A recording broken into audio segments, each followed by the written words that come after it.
You are awake. The smell reaches you before anything else. Coal smoke and river mud and roasting grain and the particular organic density of a city that is housing nearly 1 million people in a relatively small space.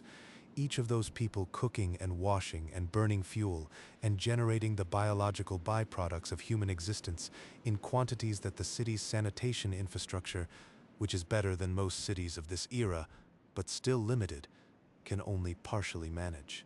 This is not a criticism.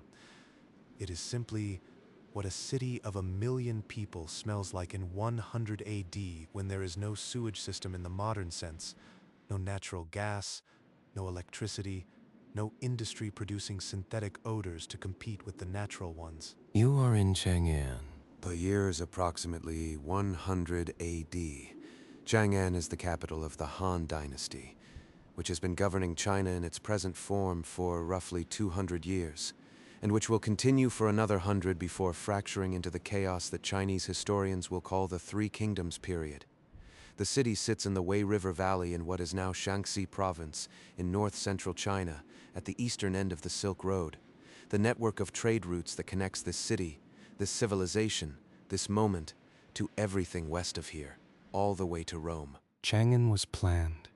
Like Persepolis, like Baghdad, the great cities of the ancient world were often acts of deliberate political will rather than organic growth. The city is laid out on a grid, streets running north-south and east-west, crossing at right angles, dividing the city into a pattern of rectangular wards called fang, each ward with its own walls and gate, each gate locked at night. The grid reflects the Confucian cosmological idea that order in the city is a reflection of order in the cosmos, that the organized arrangement of space is itself a moral act. The emperor's palace sits in the north of the city, facing south, because the emperor faces south as a symbol of his relationship with heaven, which lies above, and earth, which lies below. This is one of the most consistent features of Chinese imperial city planning across 2,000 years. The same orientation, palace in the north, facing south, city arranged on a grid below, appears in Chang'an under the Han, in Luoyang under the Eastern Han, in the Tang capital of the same name, and ultimately in Beijing, where the Forbidden City still faces south from the northern end of the city, a direct line of architectural tradition stretching from this moment to the present. You are in the Eastern Market District, which is already busy. Chang'an has two main market districts, the Eastern Market and the Western Market, each enclosed within their own walls, each operating under the supervision of a market superintendent whose job is to ensure that the hundreds of stalls and shops within the market follow the regulations that govern commercial activity, standard weights and measures, price controls on essential goods, the licensing of various trades, the adjudication of commercial disputes. The Han government did not leave commerce to itself.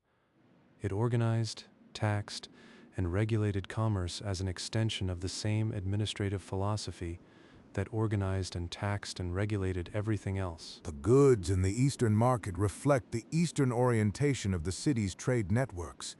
Goods from within China, from the Yellow River Valley and the Yangtze River Valley and the southern provinces and the eastern coast. Silk, which China has been producing since the 2nd millennium BC and which is the primary export commodity that makes the Silk Road worth its name. Lacquerware, wooden objects coated in the sap of the lacquer tree, built up in dozens of layers to create a hard, beautiful, durable surface that can be carved and inlaid and painted in colors that last for centuries. Bronze. Iron increasingly. The Han Dynasty has mastered cast iron 2,000 years before Europe achieves the same, using furnaces and techniques that no other civilization of this era can match. Let's talk about the ward system, because it is one of the most distinctive features of Chang'an, and because the way it works tells you a great deal about how the Han government thinks about cities, and about the people who live in them. The city is divided into approximately 160 wards. The Fang, each a rectangle of varying size enclosed by earthen walls about 2 meters high, with gates that are opened at dawn and locked at night. Inside each ward, residential buildings, small workshops, perhaps a neighborhood shrine. Moving between wards requires passing through the gates, and the gates are watched. An official register tracks who lives in each ward. Movement is recorded. The city is organized not as an open space where people move freely, but as a collection of managed cells, each with its own population, each monitored by the ward official who knows who belongs there and who does not. This is not paranoia. It is census management. The Han state's ability to tax and conscript depends on its ability to count. And the ward system is how you count a city of 1 million people without losing track. When the 10-year census is conducted, the Han conducted censuses that are, for their era, remarkably comprehensive. The ward registers provide the foundation.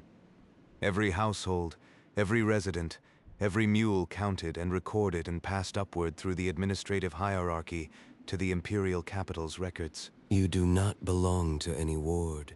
You are not in any register.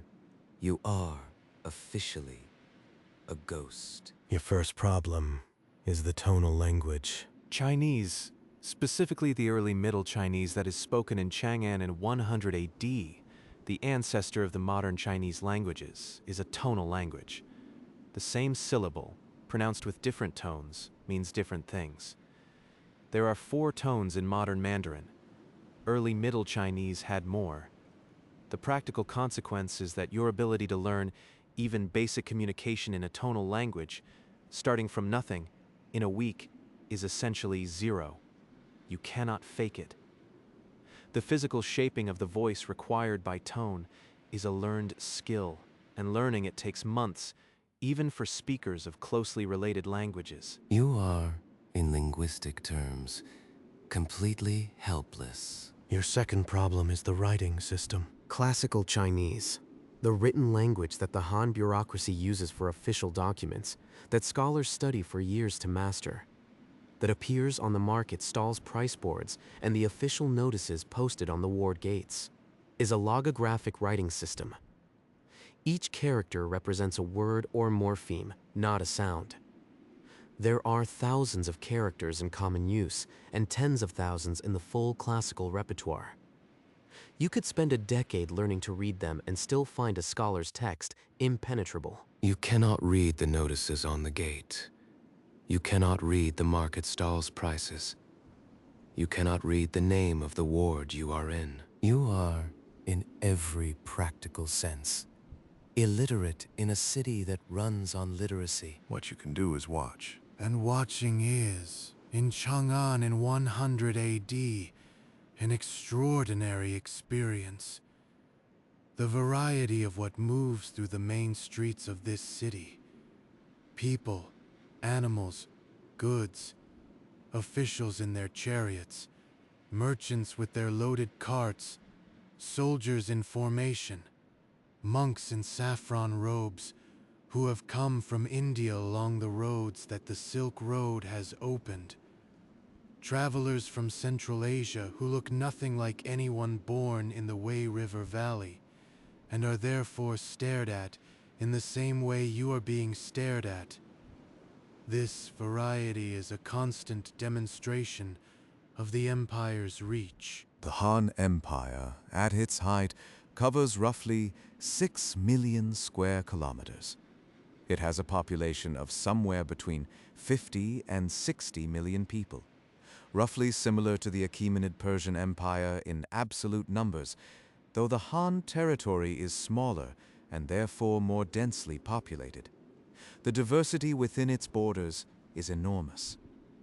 Han Chinese speakers in the central regions, dozens of different ethnic and linguistic groups in the southern mountains and the southwestern highlands, the Songnu and other nomadic peoples pressing against the northern frontier, the newly incorporated territories of the western regions, what is now Xinjiang, where the Silk Road runs through a succession of oasis states that are culturally Central Asian rather than Chinese. All of this feeds into Chang'an. All of it is visible, on a busy morning, in the streets. That evening, you eat at a small establishment near the market, something between a stall and a restaurant, where a woman serves bowls of millet porridge and pickled vegetables from large clay pots, and you pay with nothing because you have no coins. And she accepts this with the resigned expression of someone who has dealt with many helpless foreigners passing through the city before you, and you eat what you are given. The millet porridge is hot and bland and exactly what you need. The Han economy in 100 AD runs on copper coins, round coins with a square hole in the center, which you can thread on a string and carry in quantities. The square hole is not accidental. It represents the earth, square within heaven, circular, the cosmological order embedded in the most common object of everyday commercial life. The Han minted enormous quantities of these coins. They were standardized across the empire. They were, for their era, a remarkably functional currency. You have none of them. The food of Han China deserves a moment, because food is always where you understand a civilization most immediately. The staple grain in the north, in Chang'an, in the Wei River Valley, is millet. In the south, in the Yangtze River Valley, it is rice. This north-south distinction has been a fundamental feature of Chinese geography and agriculture for millennia, and will continue to be one of the most persistent cultural divides in Chinese history. Northerners who eat millet and wheat and look with some condescension at Southerners who eat rice, Southerners who return the condescension in kind. The distinction runs so deep that the modern Chinese greeting, "Have you eaten?" Chilema, implies a rice meal in the south and a wheat or millet meal in the north, and each region finds the other's version subtly wrong. The Han diet also includes soybeans, which have been cultivated in China since at least the 11th century BC, and which function in the Chinese culinary tradition the way legumes function in Mediterranean and South Asian cooking. As protein, as a fermentation substrate, as a flavor base. Soy sauce, the fermented product of soybeans and salt, is already being used in the Han Dynasty, though it has not yet reached the form that a modern cook would recognize. Tofu, made from curdled soy milk, is also already here in early versions. What is not here? The ingredients that define Chinese cooking to the outside world. Chilies are New World plants that will not reach China until the 16th century. Peanuts, also New World, arriving around the same time.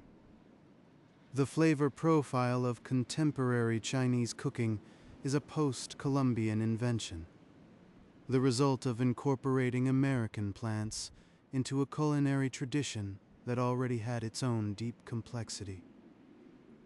The Han Chinese cook with very different flavors, salty, sour, and savory dominating, with sweetness used sparingly and heat generated by ginger and Sichuan pepper rather than the capsaicin that will arrive 15 centuries later. Good night. For now. Second morning. Something you noticed yesterday and have now confirmed. The people who move through Chang'an with the most authority are not soldiers. They are not merchants. They are not priests. Though there are Buddhist temples in the city, Buddhism having arrived from India along the same routes that now carry silk westward. The people who move through Chang'an with the most authority are men in particular robes, traveling in particular carriages, preceded in some cases by attendants who clear the way. They carry brushes and inkstones and bamboo strips and silk scrolls. They are officials. They are scholars. In the Han Dynasty, these two things are, ideally, the same thing. The Han civil service examination system is one of the most consequential inventions in the history of government. The idea is simple, and in its historical context, revolutionary, that the people who run the government should be selected based on their knowledge and ability, not based on who their father was. The examination, which tested knowledge of the Confucian classics, of history, of poetry, of administrative precedent, was open to any male citizen of the empire, at least in theory. In practice, the preparation required years of full-time study that only wealthy families could provide, but the theoretical openness mattered enormously. A poor man's son, with sufficient talent and sufficient patronage to support his studies, could, through the examination system, rise to positions of power that birth alone could never have given him. This system, refined and expanded through the Sui and Tang dynasties, and reaching its most elaborate form under the Song and Ming, governed the selection of Chinese officials for nearly 2,000 years, from the Han to the fall of the Qing dynasty in 1905.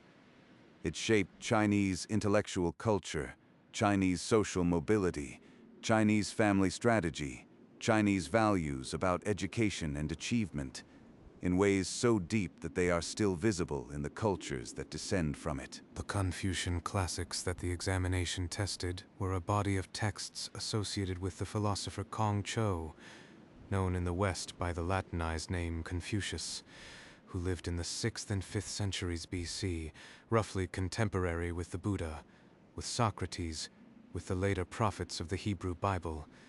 In that remarkable century when independent philosophical traditions in China, India, Greece, and the Near East all seem to have simultaneously produced foundational thinkers. Confucius himself left no single comprehensive text. What survives is the Analects, a collection of his sayings and conversations compiled by his students after his death, and the texts he is associated with, the 5 classics of poetry, history, divination, ritual, and the spring and autumn annals. These texts became, under the Han Emperor Wu in the 2nd century BC, the official curriculum of the Imperial Academy and the foundation of the examination system. Every official who administered the Han Empire had spent years immersed in these texts.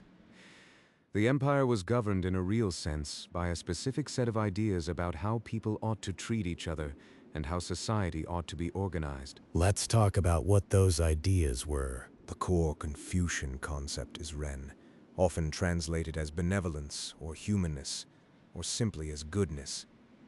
It is the quality that makes a person fully human rather than merely functional. The capacity to feel and act on genuine concern for other people.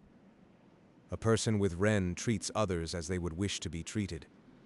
A ruler with Ren governs with concern for the welfare of the governed.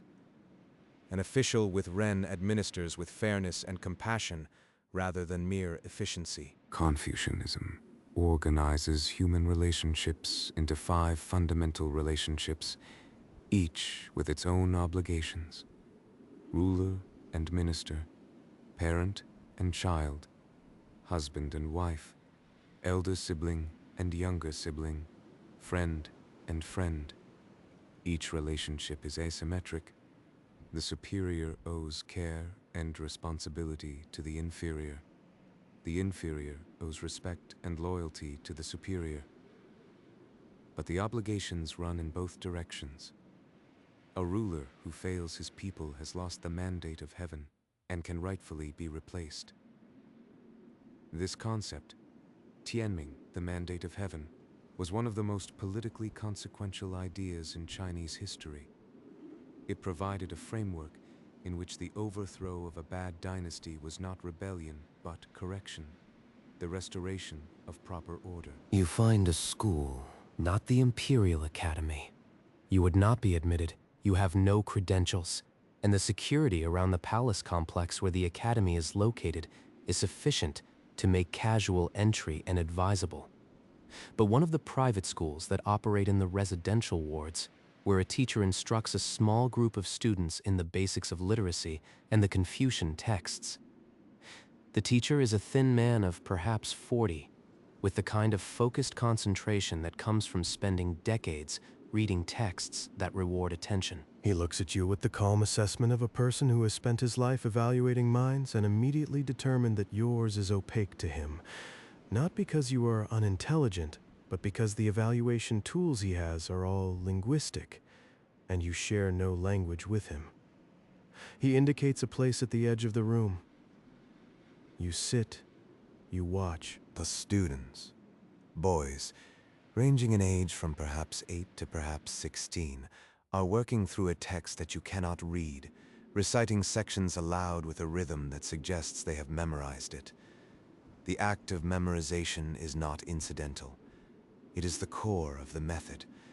You do not understand a text until you carry it inside you, until it is available to you at any moment without the mediation of a physical copy, until it has become part of the structure of your thinking. The Confucian scholar who has memorized the 5 classics is not merely someone who has read them. He is someone who has internalized a way of seeing the world. Paper. We cannot talk about the Han Dynasty without talking about paper, because paper is one of its gifts to the world, and its invention here has consequences that reach into every moment of the civilization you come from. The traditional account dates the invention of paper in China to 105 AD, essentially right now, in the years of your visit, by a court official named Cai Lun, who presented the emperor with paper made from bark, rags, fishnets, and hemp. The actual history is more complicated. Archaeologists have found paper fragments in China that predate Cai Lun by more than a century, suggesting that paper was invented gradually, improved repeatedly, and associated with Cai Lun's name, because his was the refinement that made it practical for widespread use. Before paper, China wrote on bamboo strips and on silk. Bamboo was cheap and widely available, but heavy and bulky. A library of bamboo strips was a substantial physical object. Silk was light and durable but expensive, a luxury material that was itself a major trade commodity, too valuable to use routinely for administrative documents. Paper solved both problems. Cheap to produce, light to carry, robust enough for writing with brush and ink, producible in large quantities. The Han administration immediately adopted paper for official documents. The Imperial Archive, the records of the empire, its census data and tax records and legal decisions and official correspondence, began to be recorded on paper. The Buddhist texts that arrived from India with the monks who traveled the Silk Road were translated and copied onto paper.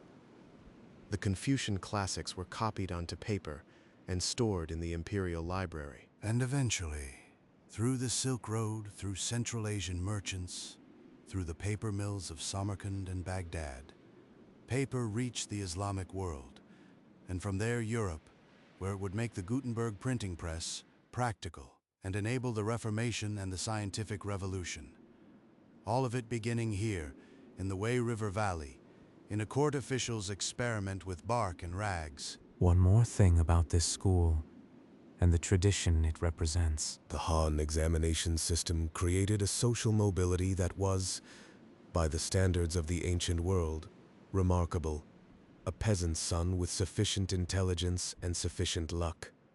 A wealthy patron, a teacher who saw his potential, a family willing to sacrifice its agricultural income to support his years of study, could rise through the examinations to become a government official. This actually happened. The historical record preserves the stories of men who rose from poverty to high office through the examination path, and their stories were told and retold precisely because they demonstrated that the path was real. What this created, across centuries, was a culture that valued education with an intensity that had no equivalent in the ancient world. Education was not merely useful. It was the mechanism of transformation, the process by which a person became fully human in the Confucian sense, not merely literate, but cultivated, capable of participating in the governance of a civilized world. The Chinese word for the educated person, Junzi, the gentleman or superior person, was the Confucian ideal, someone whose education had made them more fully themselves, more capable of right action, more fit to serve the world. This valuation of education, transmitted through Confucian culture across centuries and across the Chinese diaspora, is still one of the most distinctive features of the East Asian cultural tradition. The examination system ended in 1905. The value it encoded has not ended. The Han Dynasty also produced one of the great historians of the ancient world, Sima Qian, who lived and worked in the 1st century BC, roughly a century before your visit, wrote the Shiji, the Records of the Grand Historian, the foundational work of Chinese historiography. It covers the history of China from the mythical Yellow Emperor to Sima Qian's own time under Emperor Wu, and it does so with a narrative ambition and a biographical focus that distinguishes it from the annalistic chronicles that preceded it. Sima Qian wrote under circumstances that make the achievement remarkable. He was castrated by order of Emperor Wu, punishment for defending a general who had surrendered to the Xiongnu. Castration in Han China was one of the 5 traditional punishments, an alternative to execution that was itself a kind of living death. Castrated men were marked marginal, excluded from the roles that defined masculine identity in Confucian society.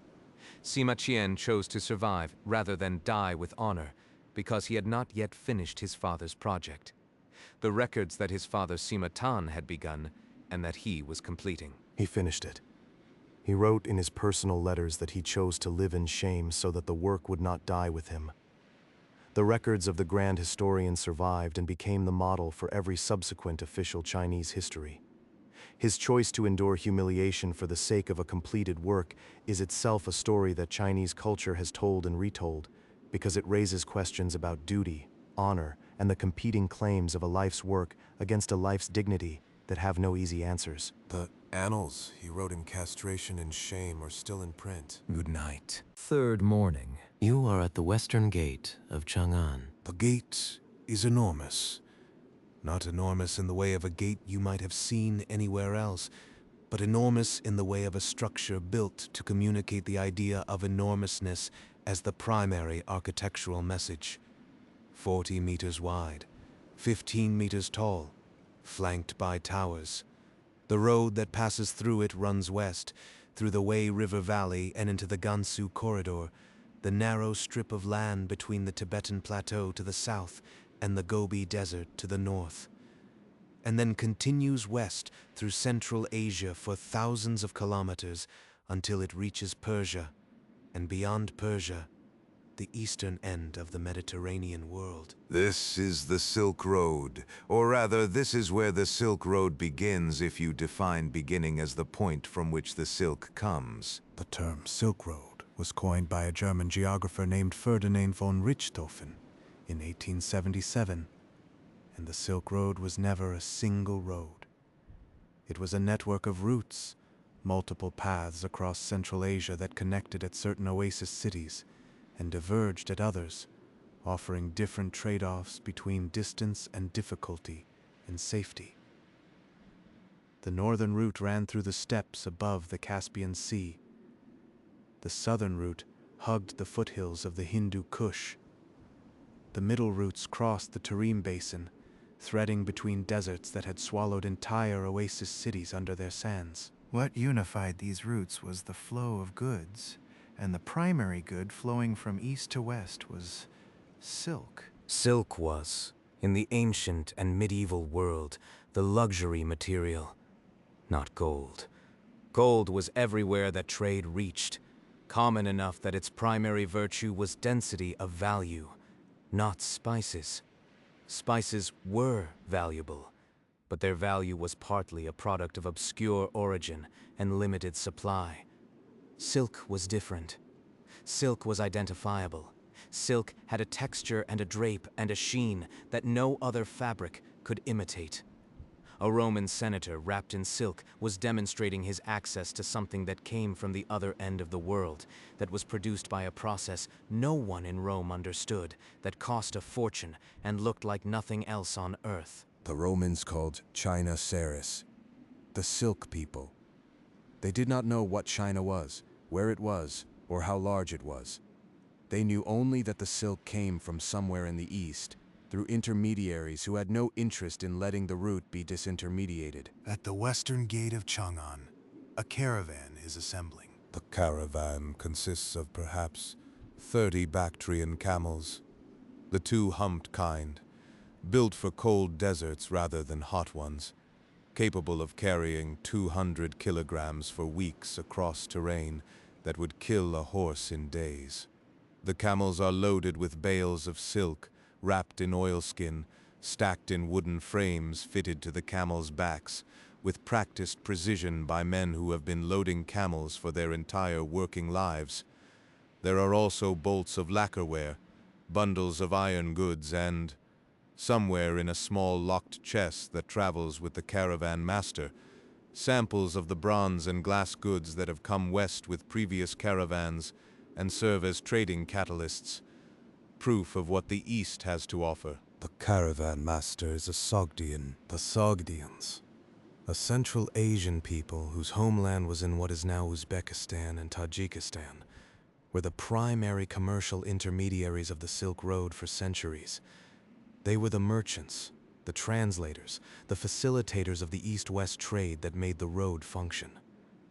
Sogdian merchants traveled from their homeland to China and back, from their homeland to Persia and the Byzantine Empire and back, maintaining trade networks across thousands of kilometers through a combination of commercial brilliance, linguistic flexibility, and family-based trust structures that let them do business across cultural boundaries that stopped other merchants cold. The Sogdian language, an Iranian language related to Persian, became for a period the commercial lingua franca of the Silk Road, the way that Aramaic had been the commercial lingua franca of the Achaemenid Empire.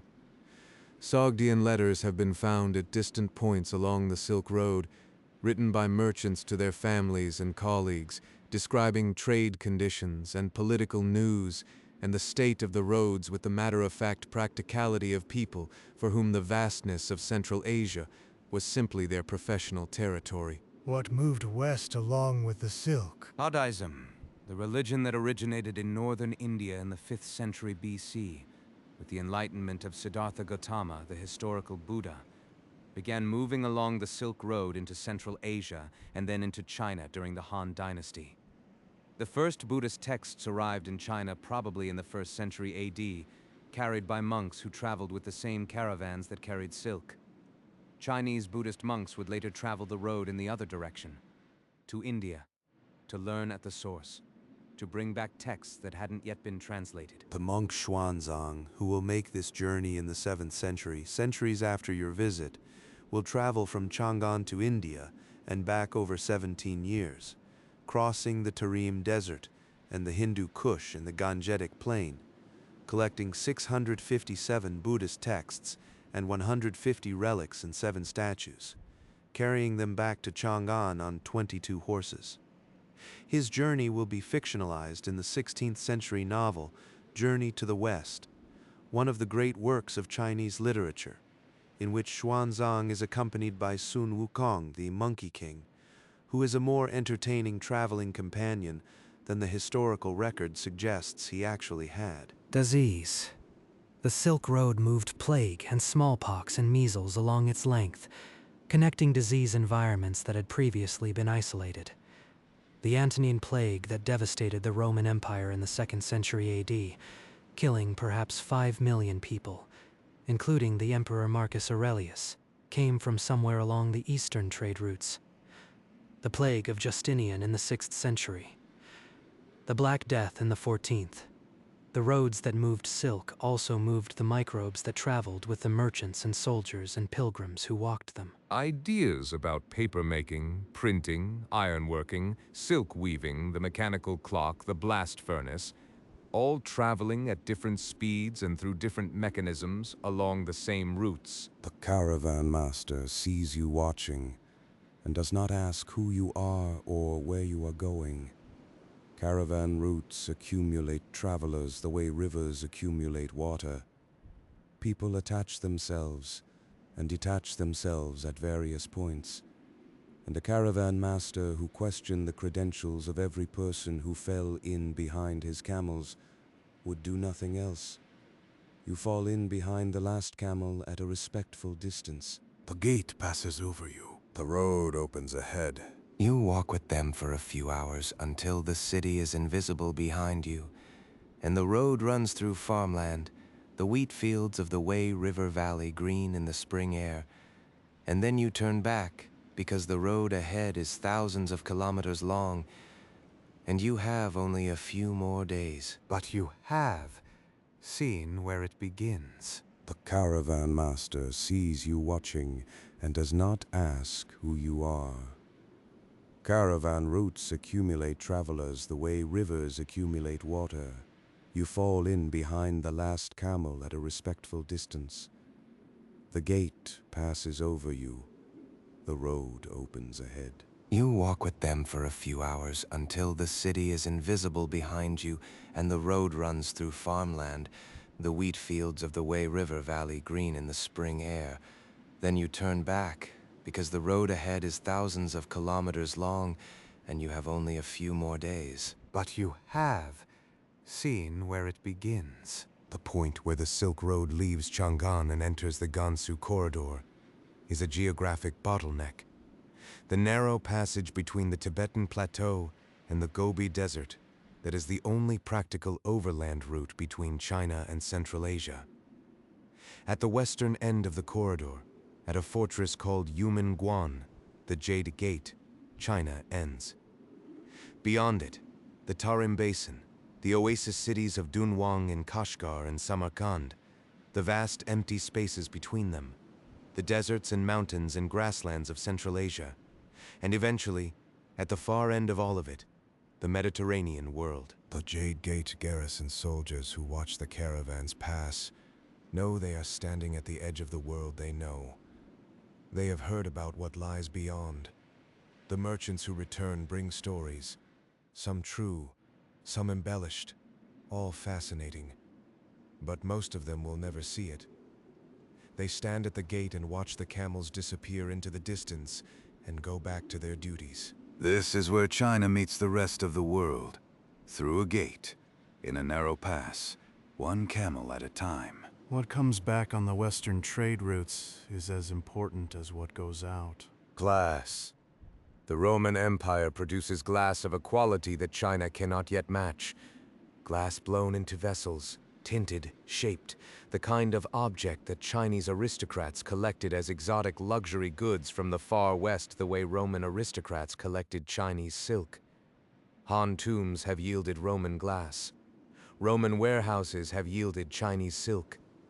The two empires, which had no diplomatic contact, no knowledge of each other's political organization, no common language or religion or cultural framework, were connected by the trade networks that ran between them and were exchanging goods across a distance of 8,000 kilometers through a chain of intermediaries, neither end fully understood. Rome called China Seers, the Silk People, and imagined a civilization of quiet, industrious weavers at the edge of the world. China called Rome Dachin, the Great Qin, and imagined a civilization symmetrically opposed to China at the western end of the world, ruled by a powerful king, producing glass and other wonders. Both images were simultaneously accurate and wildly incomplete. The first Roman diplomatic mission to reach China, according to Chinese records, arrived in 66 AD, 60 years after your visit, and was probably not a formal Roman embassy, but a group of merchants from the eastern Roman provinces who presented themselves as ambassadors of the Emperor Andon, Marcus Aurelius Antoninus. Whether Marcus Aurelius knew about this journey is unknown. It is entirely possible that a group of enterprising merchants decided that claiming to be imperial ambassadors would smooth their reception at the Han court, and that neither the Han court nor Rome itself ever learned that this meeting had occurred. The Silk Road was full of people making things up as they went. Good night. This is the last night. The Han Dynasty that you have been walking through for a week is, in 100 AD, approaching the end of its first great phase. It has existed in its current form for roughly 200 years since the reign of the Emperor Wu, the Martial Emperor, who greatly expanded the empire's territory, crushed the Xiongnu Confederation that had threatened the northern frontier, sent the explorer Zhang Qian on a diplomatic mission to Central Asia, that opened the Silk Road and established the examination system in its classical form. Wu was also extravagant, autocratic, and prone to wars that cost the treasury enormous sums and the population enormous lives. The Han fiscal system never fully recovered. The empire that followed him was militarily secure, but financially fragile. Let's talk about the technology. Because the Han Dynasty's contributions to the material world are so numerous and so significant that listing them risks making them sound like trivia rather than the transformative achievements they were. Cast iron. The Han Dynasty mastered cast iron production in the 2nd century BC, using blast furnaces operating at temperatures that no European metallurgical tradition would achieve for another 1400 years. Cast iron is iron that has been melted and poured into molds. It can take complex shapes, can be produced in large quantities, can be used for agricultural tools and cooking vessels and structural components, with an efficiency that wrought iron cannot match. The Han iron industry was a state industry, centralized and managed by the government, which understood that control of iron production was control of the military and agricultural capacity of the empire. The seismograph? In 132 AD, within the lifetime of children who are young today during your visit, a Han official and polymath named Chang'an will invent a device for detecting earthquakes. It consists of a bronze vessel with a pendulum inside, surrounded by 8 bronze dragons holding balls in their mouths, with 8 bronze toads below them.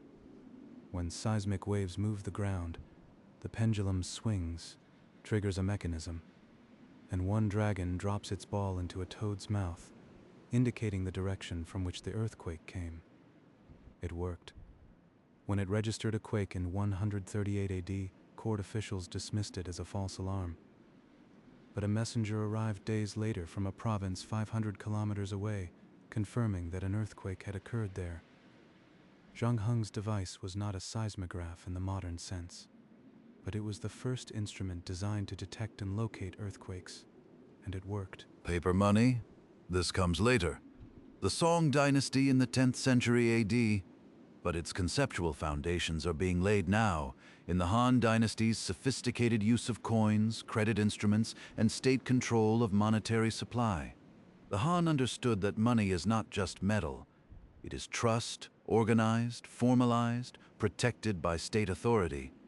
The conceptual leap from state-guaranteed metal coins to state-guaranteed paper notes is enormous, but the Han laid the groundwork. And then there is the bureaucracy itself. The Han administration governed an empire of 50 to 60 million people with a civil service of roughly 130,000 officials, one official for every 500 people, approximately. These officials were organized in a hierarchy of 18 ranks, each with its own salary, its own uniform, its own privileges and responsibilities. They were appointed by merit through the examination system and through recommendation by senior officials who vouched for their candidates. They were subject to performance review. They were rotated between posts to prevent the development of local power bases. They were, in aggregate, the most sophisticated government bureaucracy the ancient world had produced. The comparison with Rome is instructive. The Roman Empire in 100 AD had a similar population, roughly 60 million people, but a vastly smaller administrative class. Rome governed primarily through the army, through local elites who managed their own territories with minimal central interference, and through the social prestige of Roman citizenship. Han China governed through paperwork, through census records and tax assessments and official correspondence, and the elaborate protocol that made every act of government a recorded, traceable, accountable event. When the Han Dynasty fell, when the last Han emperor was deposed in 2000 AD and the empire split into 3 kingdoms, the administrative framework survived the dynasty. The successor states inherited the paperwork, the examination system, the official hierarchy, the concept of the scholar official as the proper ruler of a proper empire. The Tang Dynasty, 4 centuries later, would revive the Han examination system almost exactly as the Han had left it. The Song Dynasty would expand it. The Ming and Qing would bring it to its most elaborate form. The Han Dynasty, in other words, did not just rule China for 400 years.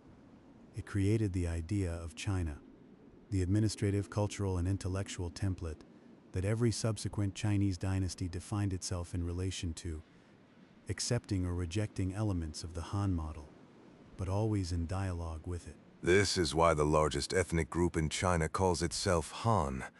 Not because the Han Dynasty was necessarily better than the Shang or the Zhou or the Qin that preceded it, or the Tang and Song and Ming that followed it, but because the Han was the moment when the political, cultural, and ethnic identity that we now call Chinese crystallized into its recognizable form.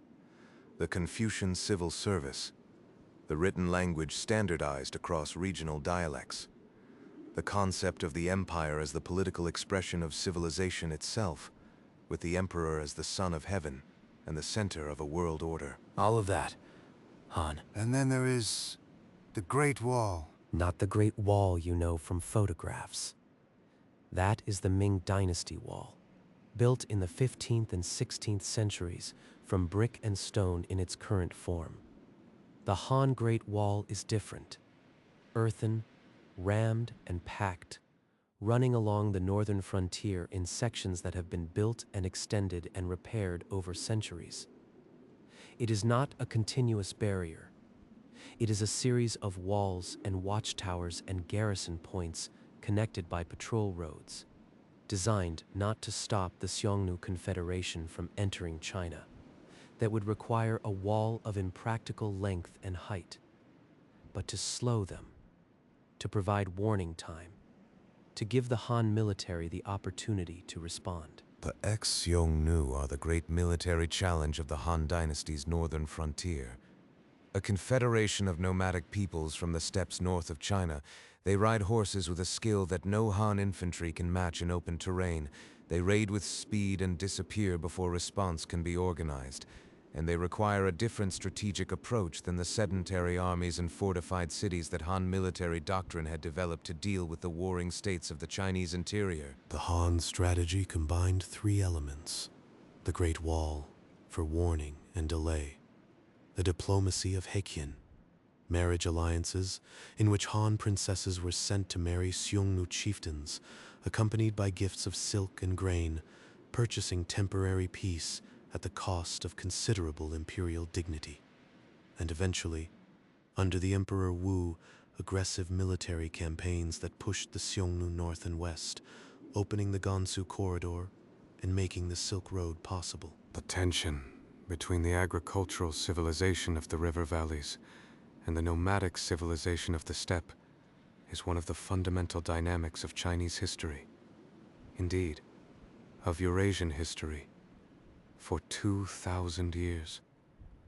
The Great Wall is its monument, not a monument to victory, but to the permanent, unresolved nature of the contest. You are walking through the origin of something that is still happening. You have been here 1 week. You have not spoken a word that anyone understood. You have not read a character on any wall or sign or document. You have eaten millet porridge and pickled vegetables, and once, a piece of roasted meat that you still cannot identify, given to you by a market worker who seemed to find your complete helplessness more amusing than threatening. You have watched the city wake up every morning, from the sound of the hour drum to the unlocking of the ward gates, to the opening of the markets, to the full noon roar of 1 million people conducting their lives simultaneously in an organized space. You have watched the officials in their carriages. You have watched the caravan at the western gate. You have sat at the edge of a school and listened to children recite texts that have been shaping how people think about government and society and human relationships for 600 years, and will continue to do so for 2,000 more. You are not wrong to have been here. The Han Dynasty will end in 220 AD. The Three Kingdoms period that follows will be centuries of division and warfare that Chinese historians will look back on the way Europeans look back on the fall of Rome. As the end of a classical golden age, the beginning of a long and painful road back. The Silk Road will continue after the Han, through the chaos and the division, carrying silk and Buddhism and plague and ideas in both directions, maintained not by any single political authority, but by the commercial logic of people who needed to move things from one place to another, and found the road useful regardless of who nominally controlled it. The paper will keep being made. The examinations will keep being given, eventually, when a dynasty comes along that can afford to hold them. The Confucian texts will keep being copied and studied and memorized and argued over. The city of Chang'an will be destroyed and rebuilt several times. The Tang Dynasty will build a new Chang'an on a grander scale on roughly the same site, and it will be, in the 7th and 8th centuries, again the largest city in the world, again the eastern terminus of the Silk Road, again the center of an empire that defines itself as civilization. History has patterns. China has been living inside this particular pattern for 2,000 years. The hour drum sounds. The ward gate opens. The city begins. Good night. Good night.